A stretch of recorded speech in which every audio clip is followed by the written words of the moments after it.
The ocean of air in which we live is never at rest. Stagnation of our atmosphere is a thing unknown. Streams of air particles flow hither and thither, forming winds from the north and east, winds from the west and south, winds from every intervening point. Some are variable hour by hour, some are changeless for months. Some are hundreds of miles in extent, some may be measured by yards. There are great rivers of air, as well as tiny brooks of air in the air ocean, just as there are vast streams, besides little currents in the water ocean. Our next step is to think about the various movements of air, commonly called wind, those movements which altogether make up the worldwide circulation of the atmosphere. In some parts of the south and east of England, one may almost any day note the act of wind in turning the sails of a windmill. A pyramid-shaped tower has a large light structure fastened to one side, formed of 4 huge spreading arms or sails, each some 30 or 40 feet in length. Small crossbars partly fill up the skeleton shapes of these sails, and more or less of a canvas covering overspreads the crossbars. The sails are set at such an angle or slope that when the wind blows against them, they move round under its pressure, and thus work the grinding mill within. The action of the wind upon a windmill sail is much the same as upon the sail of a boat, a kind of slanting push sending it onward. Wind is nothing more nor less than moving air. But why should air move? Why should not the whole ocean of air remain at rest?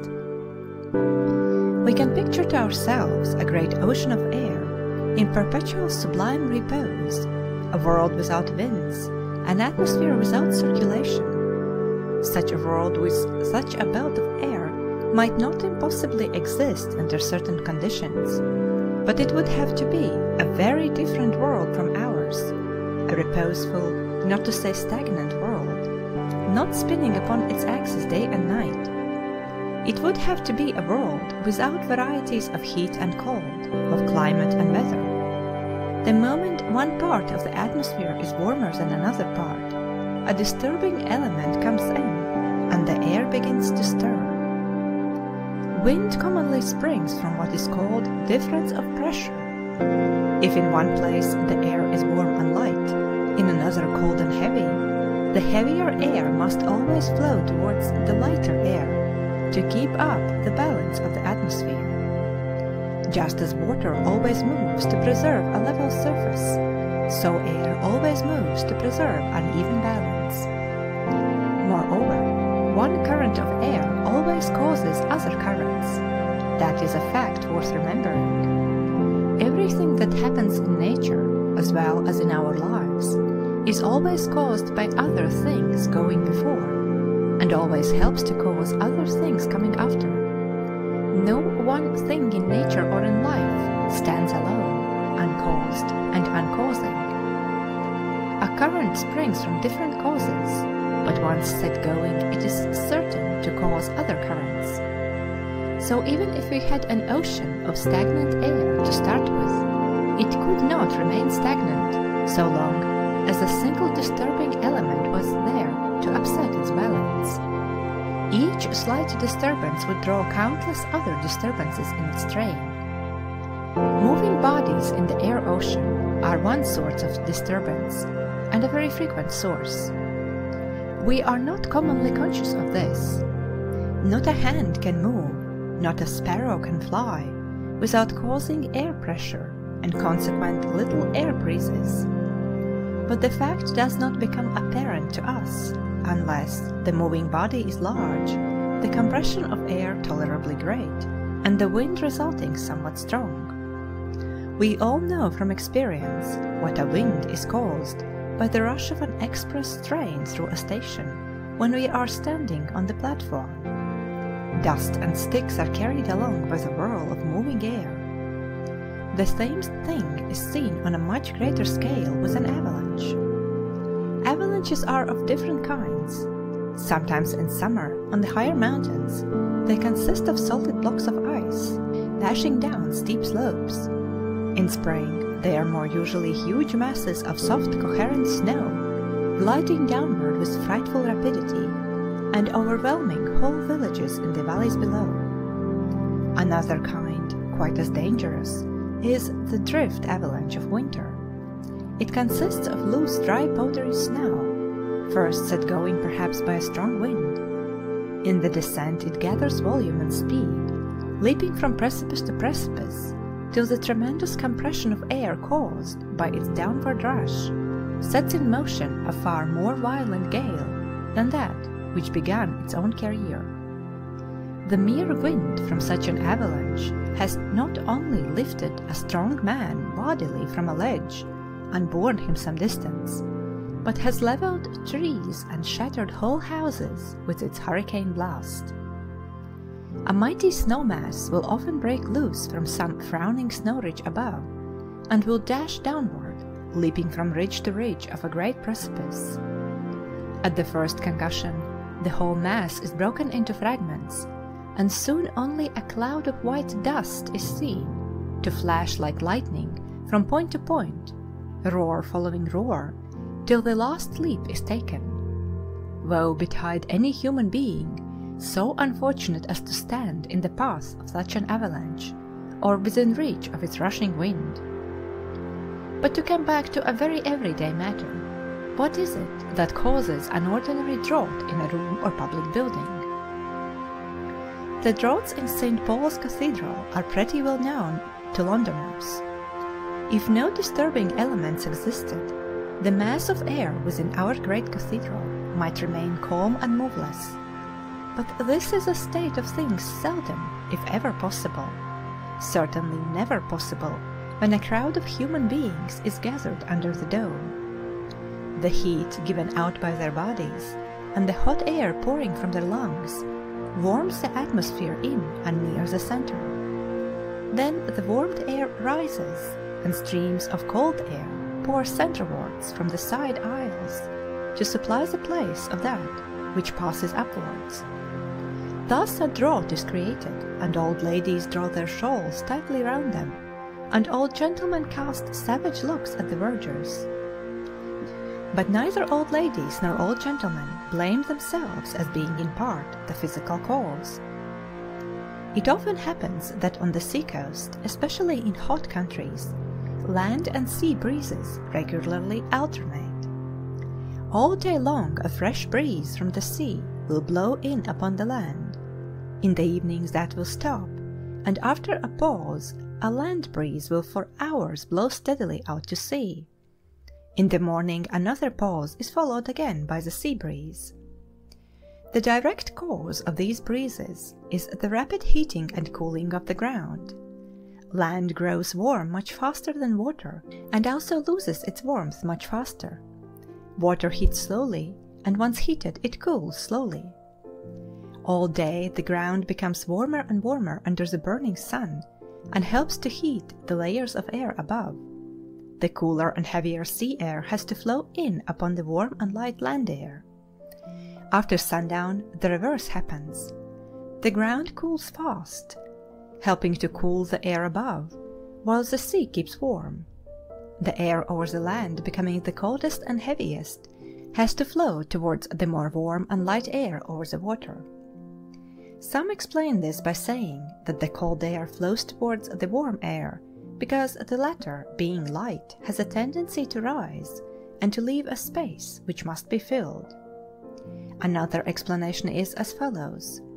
The warm air is enlarged by heat, and expands or swells upward, rising like a blister on the outer surface of the air ocean.